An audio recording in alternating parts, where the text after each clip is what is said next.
From the Viking Age comes a legend. Wow, look at this. Of a crystal with mysterious powers. Look at that. That's amazing. But is the magic real?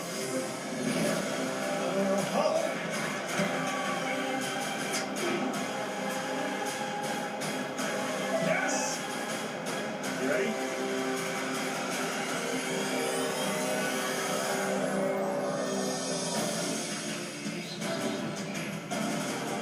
My name is Josh Gates, with a degree in archaeology and a passion for exploration.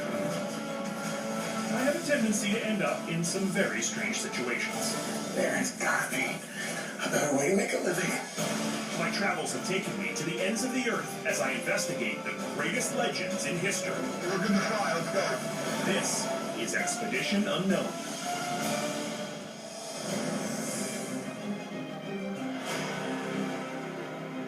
The Vikings. 1,000 years after their reign, they still have a terrifying reputation. In popular culture, they're portrayed as axe-wielding marauders who pillaged their way across Europe. But the Vikings were also maritime masters. They managed to navigate deadly waters to establish remote colonies across Europe, in Greenland, Iceland, and, sorry Columbus, maybe even North America. And they did it all hundreds of years before the use of the magnetic compass. How? What gave the Vikings such an edge? According to ancient sagas, the great Viking king Olaf possessed a sunstone, a magical crystal with unique powers which allowed his people to navigate by the sun, even when it was hidden by clouds or below the horizon. But were these magic crystals real? No one has ever found one. That is, until now. Recently, a mysterious crystal was discovered on board a shipwreck in England, and it has ignited a fierce debate that has some scientists believing the power of the sunstone might be real after all. I've been fascinated by the Vikings since I was just a kid, and this new discovery could change the way we think about them forever. Did they conquer the seas with a magic crystal? I'm excited and determined to find out. To find the truth behind the Viking Sunstone, I'm going to the only place in the world where one of them may have been found, the British island of Alderney. I've already crossed the Atlantic and made it to England. Now, I just need to fly to the island aboard whatever this is. What in the holy hell is this thing? This, it turns out, is the Britten-Norman Trilander, which is named for the third engine, which is bizarrely attached to the plane's stabilizer fin. I've been on some kooky planes before, but this takes the cake. On board, the headroom is a little tight for a guy my size, but hey, at least it's a short flight. In no time at all, we crossed the English Channel and touched down on the tiny island. Ladies and gentlemen, welcome to Alderney. I hope there's a chiropractor in this island. The one benefit of flying on a plane with 18 seats is that the baggage claim is pretty straightforward.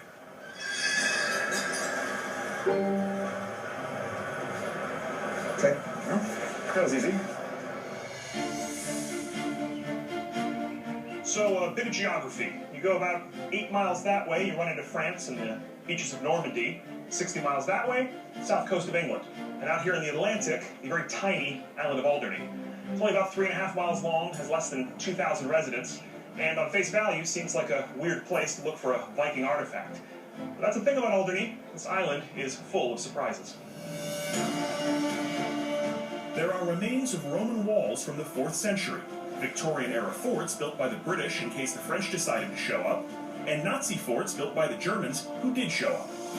In fact, this is the only part of England occupied during World War II. Today, though, it's just a sleepy little island. So why am I here? Well, recently, an unusual crystal was discovered in a shipwreck just offshore. Archaeologists believe this may be the first Viking sunstone ever recovered. The islanders have been all too happy to capitalize on the find, with a Viking-themed mural and even a shop on the main street that sells sunstone memorabilia. Hello? Hi, good morning. Look at this, the Viking sunstone, right there. That's it. You got it. I found it. Who knew it would be available here for sale? Incredible. Now, it's very small. Do you think that I could actually use this to find land? If it doesn't work, bring it back. And we'll give you your money back. Sure, but if it doesn't work, I'm going to be lost at sea, so it's going to be very difficult for me to return this. Well, I knew that. I hope you didn't. Okay, they may not be actual Viking sunstones, but that won't stop me from getting a jump on my Christmas shopping. I'm literally going to go bankrupt in this one store.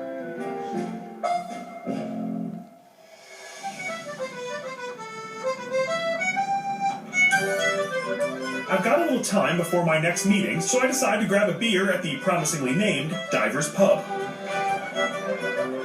A Guinness, please? Yes, sir. I haven't even started drinking yet, but I'm pretty sure that that's a dog at the bar. Does he come in a lot? Yeah, regular customer, likes his ale. Good tipper? Yeah, good tipper. Great.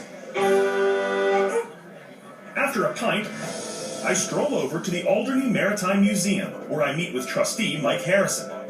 Amidst the impressive collection are the remains of a 16th century English warship that was discovered just offshore. How many Elizabethan-era warships have been found in British waters? None. This is the only one. So, a very significant wreck in its own right, but how do we tie it to the Vikings? The connection to the Vikings is this extraordinary crystal that was found on the wreck site, quite close to a pair of navigational dividers. And it wasn't until some time later that people began to wonder whether it could possibly have been a Viking sunstone. According to the legend, the Viking King Olaf used the sunstone in dark weather, where it revealed the position of the sun. But he had to look through the clear crystal, so if this was once a sunstone, it's seen better days. Not very clear, though, anymore. No, it's very cloudy. It's been worked on by the salts in sea water. Do you think there are other artifacts down in the wreck? Could there be other crystals down in the wreck, you think? There are undoubtedly many other artifacts, but the only way to find out is to go on exploring. I head down to the harbor to meet with commercial diver Mark Trowell. Mark has agreed to let me join him on a mission to explore the wreck for other Viking artifacts, and maybe even a better preserved sunstone. This constitutes kind of a sunny day here, right? Yeah, it's boiling today. We're in our t-shirts and thongs before you know it. Along with the cold, this dive is extremely dangerous for another reason. The tides here run at nearly 15 knots, and fierce currents rip over the wreck for most of the day. We've got only 2 slacks a day. You mean you only have a short window in terms of the tides? Yeah, absolutely. The only times to dive here are during the slack tides, the brief windows between tidal changes where the water is relatively still. How big is that window? We've got 30 minutes. 30 minutes, wow. So pretty tight window.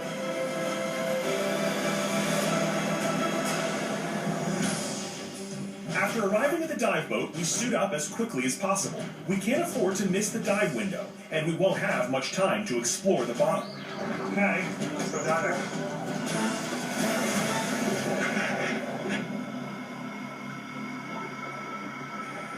Our mission is to attempt to relocate the wreck and look for a less clouded crystal. After all, without a clear sunstone to examine, we'll never know if the legend is true.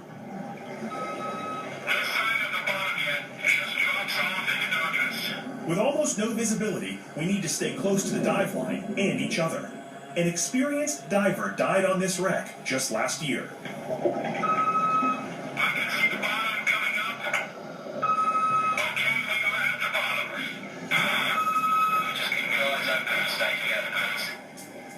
By the time we reach the bottom, there are only 15 minutes left before the tides begin to turn. We've got no time to lose.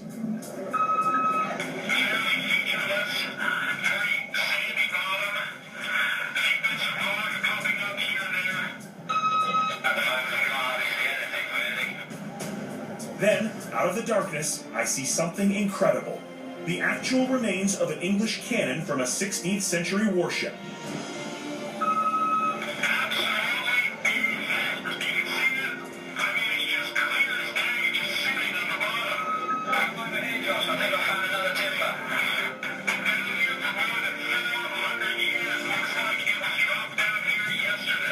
The shifting sands may reveal never-before-seen sections of the wreck, and we quickly advanced to the area where the crystal was recently found.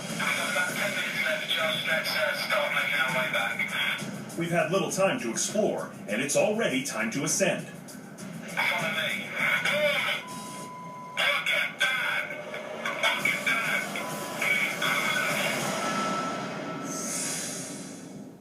Brought to you by Red Lobster. Come in today and see food differently. Mouths are watering, lemons are squeezing, and stomachs are growling.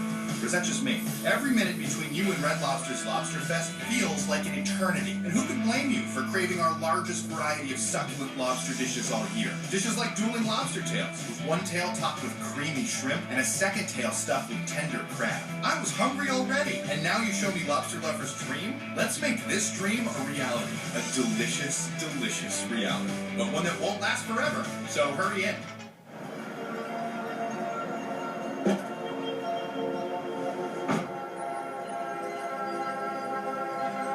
It's the first ever mini hardtop 4-door. It might take some getting used to.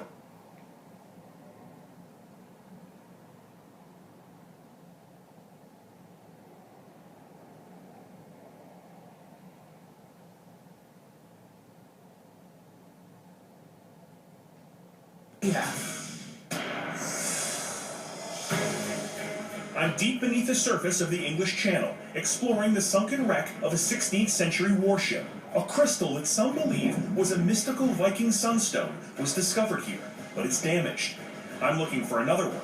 Unfortunately, the tides are shifting and time is running out. Okay, Josh, we've got about 5 minutes left. We need to get out before that tide starts moving. Otherwise, we're going to get washed away. Copy that. Follow me. Oh, I see something. Look at that. We got something down here. I see something sticking out of the sand and examine it in the hopes that it might be a clue. There's something out here. Maybe a piece of metal. Could be a trampoline or something off here. No sign of any other crystal down here, Mark. The debris appears to be iron from the wreckage, which, while historically important, isn't the crystal I'm looking for. I'd like to stay longer, but we need to ascend now before the tidal current shifts.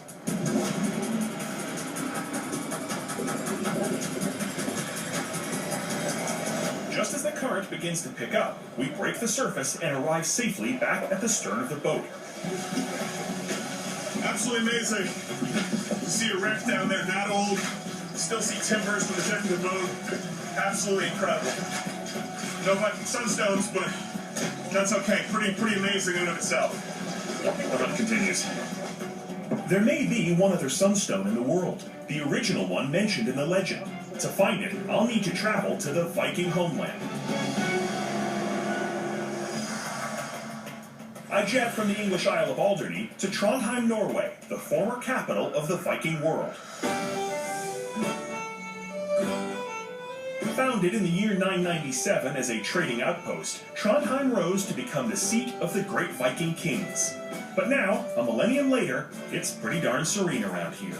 University students, cobblestone streets, stunning coastal waterways. It's positively, well, perfect.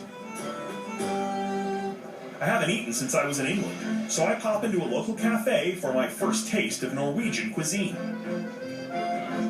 Hello, how are you? Oh, fine, thanks. Look at this. This looks amazing. This is a lot of different herrings. So this is herring? Yes. And this is herring? And yes. It's all herring? Yes, it is. It's all herring. Great. Okay, good. Okay, let's try herring and curry.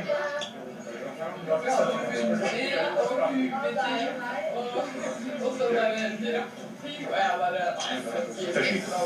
This is herring with blueberries here. That is herring with pickles. This here is a herring salad. Along with the herring is a plate of rakfisk, a local delicacy consisting of fish that's been buried in the ground to ferment for a few months. Yes. This is rotten fish. Got it. Okay, here we go. Yeah. Boy. Oh yeah, that's a piece of rotten fish right there. That is a piece of rotten old dead fish. That doesn't taste like something that really should be in my mouth, if I'm being honest. Okay, that's it. I'm ready for dessert, which I assume is herring. Having had my fill of rotted fish, it's time to get back on the case. Since I struck out finding a clear sunstone in England, perhaps I can get my hands on the original, which, according to legend, was in the hands of the Viking king Olaf. Olaf united much of Norway in the 11th century through a series of daring battles, using the mystical sunstone to guide his forces in dark or stormy weather. Olaf is also famous for having brought Christianity to Norway, and it's alive and well at the soaring Nidaros Cathedral. This is the northernmost medieval church in the world. Construction began over 1,000 years ago, and it hasn't stopped since. Olaf is believed to be buried somewhere under the massive cathedral, possibly with his sacred sunstone. Hello. Hello, so nice to meet you. I'm meeting with church official Ingrid Vindenes to learn more about St. Olaf's final resting place. Where exactly is he buried? Actually, we don't know today. It's still a mystery. Somewhere in the building, but we know that for a fact. Okay, so we're close. Yeah, we are close, but we can't find him because there's so many graves under the floor here. But we have some theories where he could be buried. Would it be possible to see the place that you think he's buried? Of course. Yeah? Let me show you. Let's go. As impressive as the cathedral is above ground, there's a whole other world beneath my feet. All right, lead on. Spooky.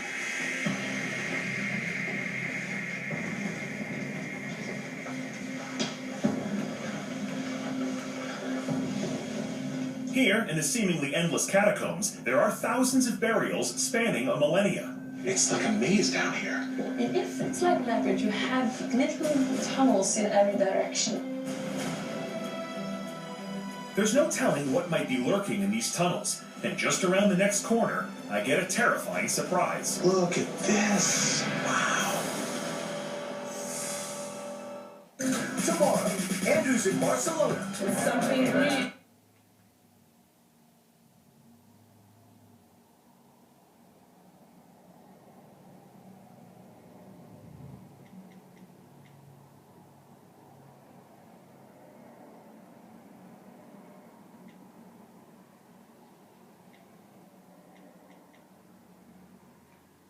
Daymar at 10 on Travel Channel. My quest to find out the truth about the legendary Viking Sunstone leads to deep catacombs beneath a cathedral in Norway. The Viking king St. Olaf may have been buried down here with this magic crystal. But before we can reach his tomb, we run into something else. Wow, look at this. Amazing. I wasn't actually expecting to see skeletons down here. No, we didn't either, actually, but we found this just a couple of years ago. But we're certain that this isn't Olaf. Very certain it isn't Olaf, because we have the skeleton of St. Olaf's half-brother, so we have compared some DNA, just to be sure. We think he was a warrior, and he was buried by the entrance of the cathedral, which meant that he was very important. He's in remarkable shape. Except his head. But look at his teeth. Yes. This guy has better teeth than I do. Really? Somewhere there is lost to history an amazing Viking orthodontist. Oh, many of them, perhaps. Yeah, maybe many. Okay, so how far from here to where we think Olaf is? We have to go a bit further inside the tunnels. Of course we do. Of course we do. All right, lead on. No, please. That's a pitch black crypt full of skeletons. What's to be scared of? Please, you go first, though.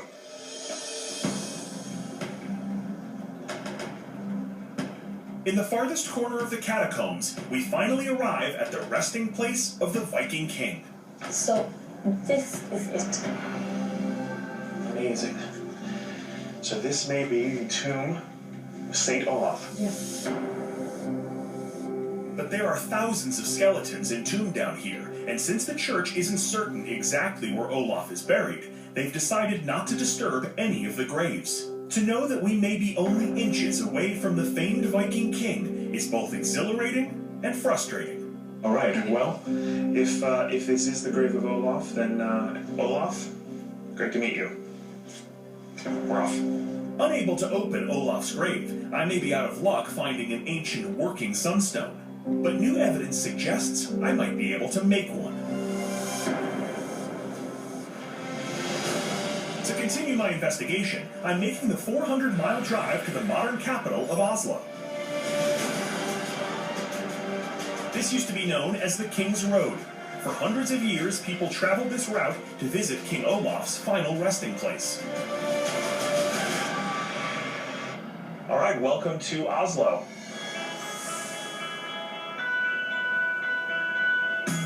Situated along the stunning Oslo Fjord, this place is a seemingly impossible fusion of pristine nature that somehow coexists alongside a cosmopolitan city. Here's your quick starter kit for Norway. You're thinking about moving here? Here's what you need to know. It's beautiful. It's rustic. It is incredibly clean and safe. And also, it is unbelievably expensive. Gas here is about $9 a gallon. I pay about 50% taxes and have a 25% sales tax. But you get free healthcare, you get free education, free daycare, good pensions, and as much reindeer meat as you can eat. What's that? This is reindeer sausage. Reindeer sausage. Yes. It's very, very nice. Reindeer sausage. Wow. 100%. There's a whole last verse to that Rudolph song that I never knew about. He's delicious. Oslo may be hip and chic, but its Viking seafarer heritage is everywhere. This is the gateway to the North Sea, where Norwegian drilling rigs reign supreme. Oslo is also home to the Fram, the vessel that brought Norwegian explorer Roald Amundsen on his historic journey to the South Pole, as well as Kon-Tiki, the raft that carried adventurer and my fellow Explorers Club member, Thor Heyerdahl, on his voyage across the Pacific Ocean. At the nearby Viking Ship Museum, it's clear where Norwegians got their nautical skills. This is the Oseberg ship. Built in 820 AD, it is the oldest intact Viking vessel ever found. And it is a thing of pure awesomeness. I mean, just look at this thing. The craftsmanship is nothing short of astounding, and clearly built to last. I'm here to meet with archaeologist Jan Bill to hear about a new theory that may prove that the Sunstone was real. It's really hundreds of years after the Viking Age when the magnetic compass becomes... Do you think that the legend of the Sunstone is real? Well, I think that it's much more than a legend. The practical value of that out on sea would be terrific. Jan tells me that analysis of the crystal found in the Alderney shipwreck has shown that it is a rare form of calcite, a crystal that refracts light in a very unique way. Some experts are now arguing that the Sunstone's legendary magic may be based in science, but it's never been proven in the field. I don't think that it has actually been employed today for navigation. I'd like to test the theory myself, but since I don't have an ancient sunstone, I'll need something else. A brand new one. But it won't be easy. I'm going to need a very large and very pure piece of calcite. To find it, Jan directs me to an old mine outside of Oslo near the city of Kongsberg. The mine has long been out of operation, but it is still rich in mineral deposits. After driving along lonely Norwegian backroads until well after sunset, I finally arrive. I'm meeting with Christian Berg, who, based on his getup, knows something about mining. Hello. Hi. Are you Christian? Yeah. Hey, I'm Josh. Yeah. Nice to meet you. Nice to meet you too. So I was told that you are a man in the know when it comes to calcite. Yeah, I can find some. You can? Yeah. Okay, you ready? Yeah. Okay, let's do it.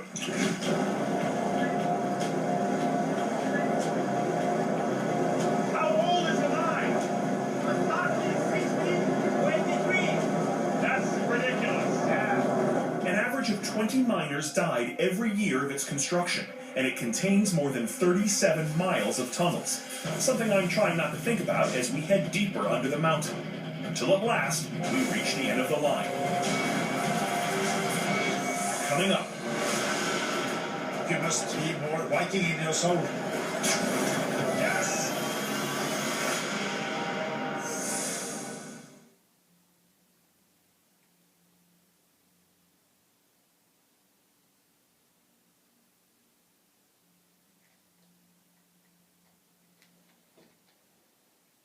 Not working?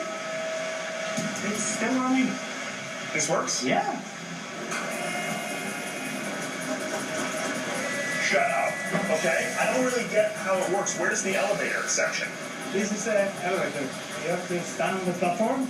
You stand on the platform. Oh, wait. Yeah. You hold on here, Yeah. and the platform goes down, Yeah. And it switch. and then you switch to the next platform, Yeah. and then that goes down? Yeah. I see. No, you're a little confused. This is not an elevator. This is a video game. Okay. And how far down does it go? 900 feet? What happens if you slip? You fall 900 feet. You don't do that. You don't do that. Great. Now. See you at the bottom. Yeah. Have a nice ride. And we're off. Cue the elevator music. This is insane. Transferring? After a very focused ride deeper into the mine, Christian and I finally get off on our floor. That's amazing. We hike on into the darkness, and before long, we come to our next hurdle. Whoa. Okay. Now we have to climb. Come on, you don't have like another kooky elevator? No. Norwegians are officially the most nonchalant people I have ever met, but their laid-back reaction to what looks like certain death is somewhat confidence-inspiring. Okay. Christian breaks out his climbing gear, and we suit up for a descent to the next level. There we go. Yeah. Okay. Well, you really just gotta jump right off this thing, don't you? Yeah. Okay. Oh. That's a little freaky.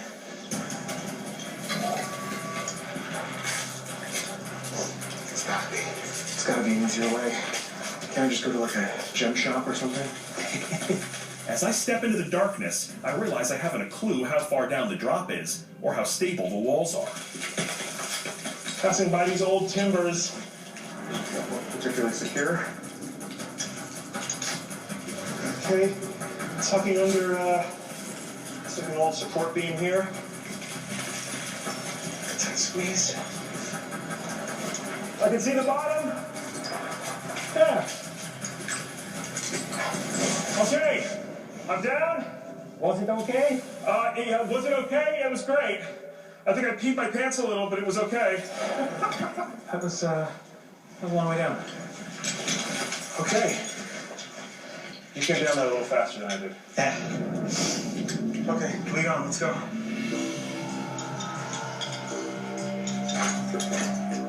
We are now over 1,000 feet below the Earth's surface. There is no light here of any kind, and we're exploring passages that were carved hundreds of years ago. The silence and cold are eerie. I'm lost in my thoughts when suddenly Christian spots something. Hey, Josh. What do you have to see this? It's a big wave. Calcite. Oh, there's lots of calcite. Look at that. Big one. Big crystals right there. See that? Not all calcite is clear, but there are samples here that look absolutely perfect. Okay, Christian, we need a good clear piece. Okay, let's start chipping. How do you know when you're chipping away at rock that the whole thing's not going to fall down on you? Pure luck. I don't think that's true. I hope that's not true. Oh, that's a good piece. See that?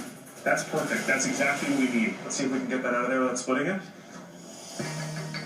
Good. If we just get behind it, we can try to crack it off on the back. Oh, there we go. Got it. Look at that. We got it. Look at that. That could be a Viking sunstone right there. Christian, nice work.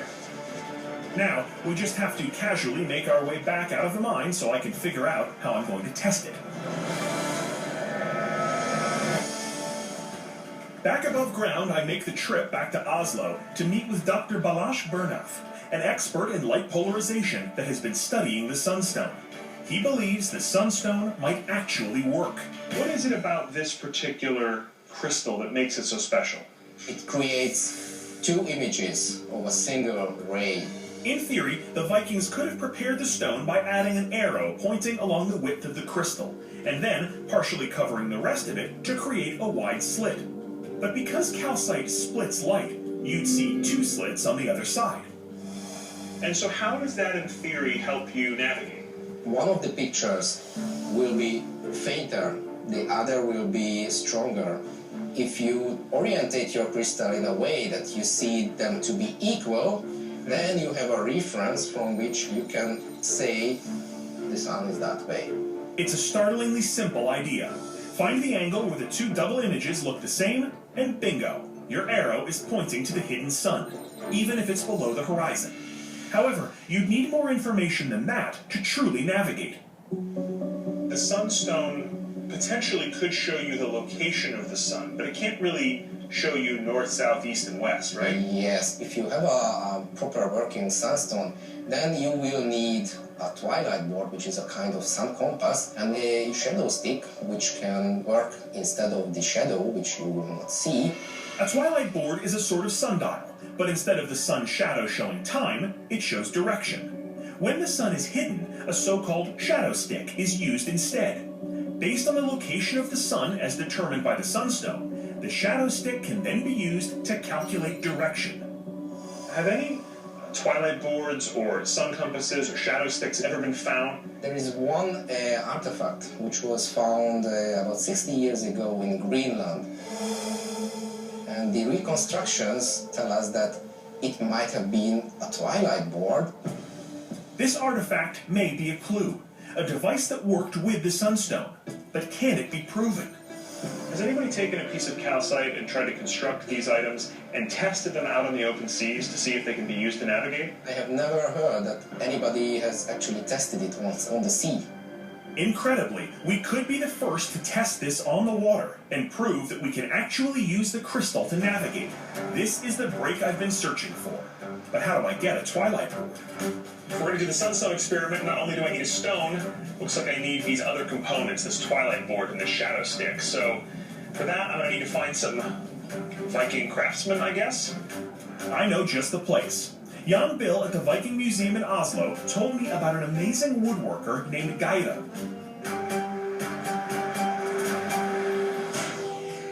I'm told that he's also a student of the ancient Viking way of life. I'm not sure exactly what that means, but I can't wait to find out.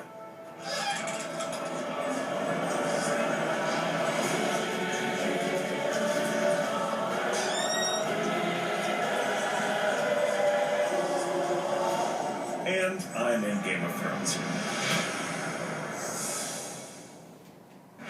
If you're planning for a future full of adventures, call 459-6800 or click Personique.com to schedule your free consultation. Call 459-6800 right now.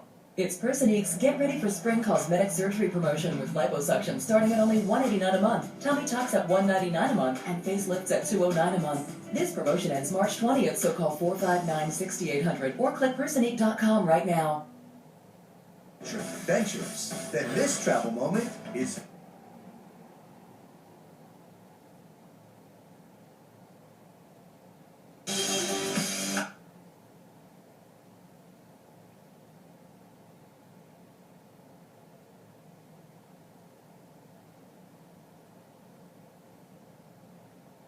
An all-new Expedition Unknown. Follow the clues. Let's try to get rich. Break the code. It seems like it becomes an obsession. Find the treasure. So shiny?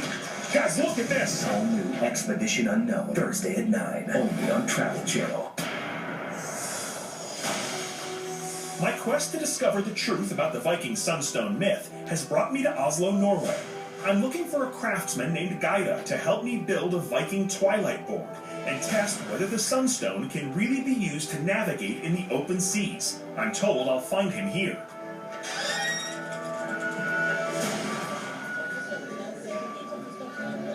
And I'm in Game of Thrones.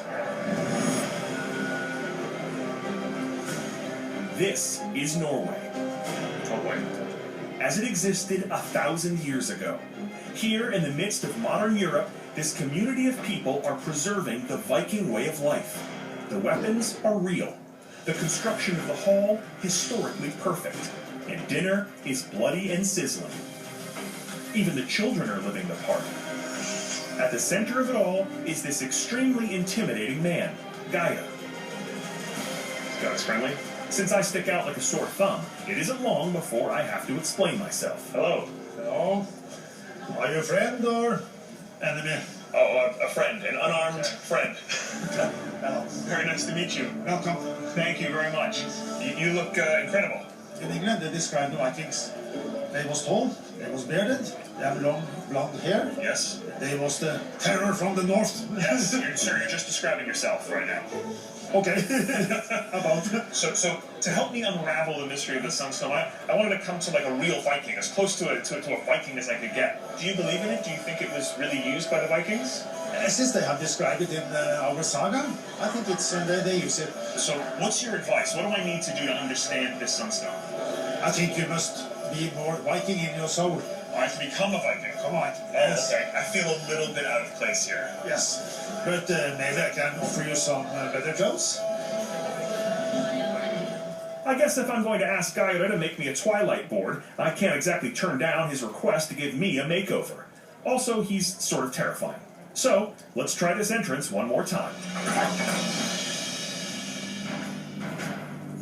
I feel ridiculous, but I'm hoping the locals approve.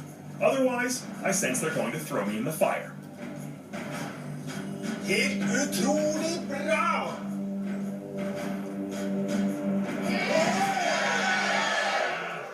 Come in? You're in? Yes! Yes! Welcome! Thank you very much! And now, here you have the horn. And they say give horn or skål. Skål! Skål.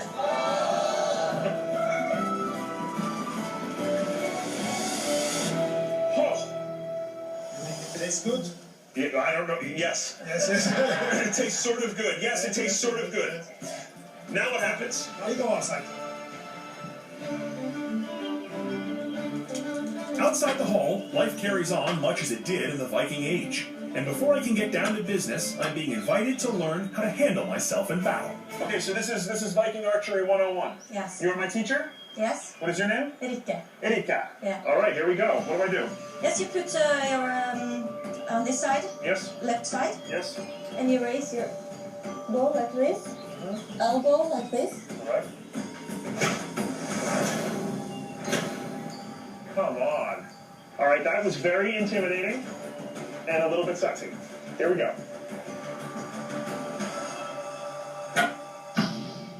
Very good. I'm on the board. Very good. I'm on the board. Is it the size of the bow? No, it's the lower limb is a little stiffer than the upper. So it's not the size of the bow, it's the stiffness. Okay.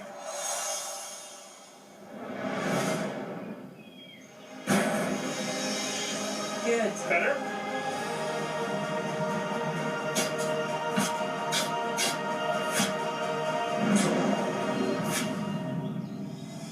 With playtime over, it's time to see if Gaira can help me with my mission to recreate an authentic Viking Twilight board and shadow stick from Dr. Balash's diagrams. You are obviously skilled with woodworking, yes? Yes. It's fully possible. Yes? And I will make it of the best wood I have. Gaira gets to work and quickly proves that Vikings aren't just lethal, they're really talented. Let me see. How about that? Less than an hour later, he's brought the diagrams to life. It's really good. I mean, it's a perfect match. We will take your craftsmanship and the Sunstone, and we'll see if we can make it work. Gaira may have just created the missing piece of the Sunstone puzzle. Now all that's left to do is test it out. And lucky for me, his woodworking skills involve Viking designs that are bigger than a wooden compass. When you said you had a boat, I didn't picture this. This is my boat.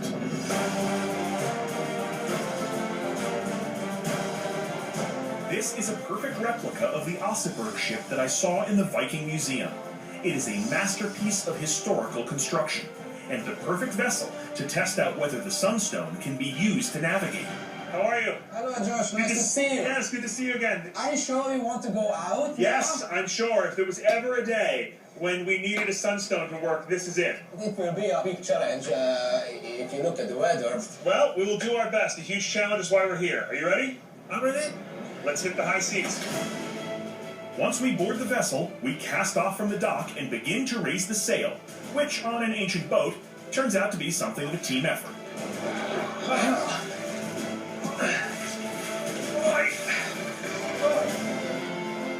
With the sail unfurled, we're underway. The weather is bad. The boat is a design that predates the horse and plow. But this is the moment. Will the Sunstone reveal its mystical qualities, or are we about to be lost at sea?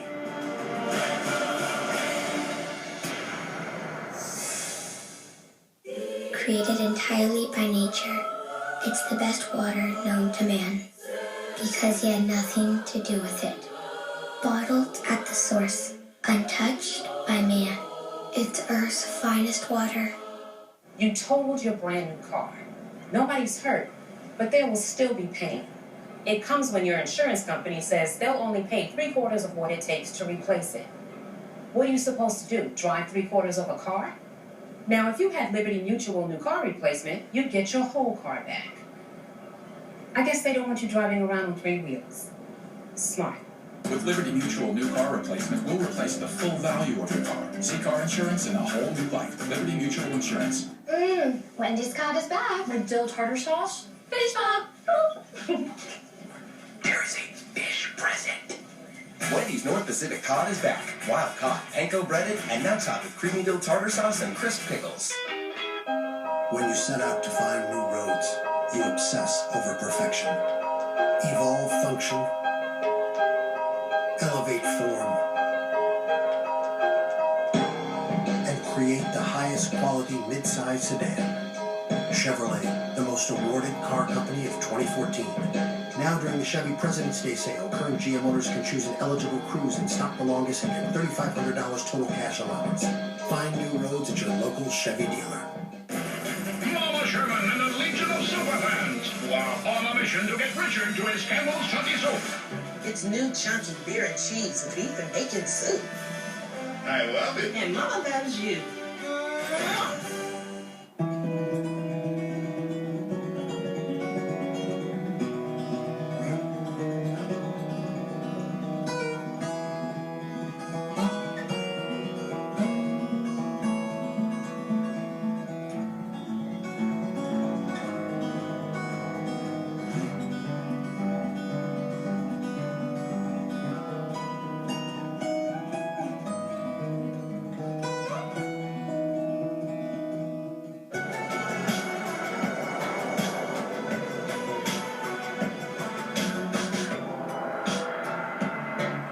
Really into this car, but how do I know if I'm getting a good...